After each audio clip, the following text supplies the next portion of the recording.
আমৰ আচাৰ বনালে নে আপোনালোকে? মই কিন্তু আজিহে বনাইছোঁ দেই, খুব ভাল হৈছিলে।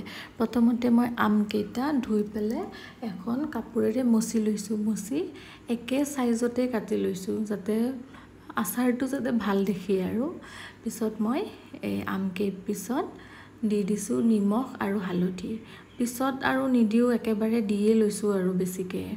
দি এইখিনি ভালকৈ হাতেৰে মিহলাই ল'লোঁ। মিহলাই নিমখ দিয়াৰ কাৰণে যিহেতু অলপ পানী পানী হৈ যাব, সেইকাৰণে মই এটা ফুটা ফুটা থকা পাত্ৰত এইখিনি 4 বা 5 ঘণ্টাৰ কাৰণে ৰাখি দিছিলোঁ।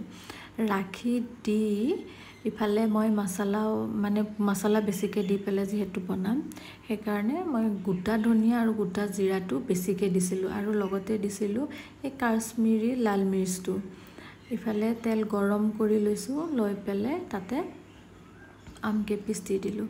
আমকেইপিচ ভাজি থাকিম যেতিয়ালৈকে আমৰ বাকলিৰ কালাৰটো অকণমান বেলেগ হৈ নাযায়। আৰু যেতিয়া বেলেগ হৈ যাব তেতিয়া মই তাতে দি দিম মছলাখিনি। কম জুইতে মছলাখিনিও হেতাৰে ভালকৈ মিহলাই ল'ম। মিহলাই লৈ গেছ অফ কৰি দিম। পিছত যেতিয়া ঠাণ্ডা হ'ব তেতিয়া মই ভিনেগাৰ দি পেলাই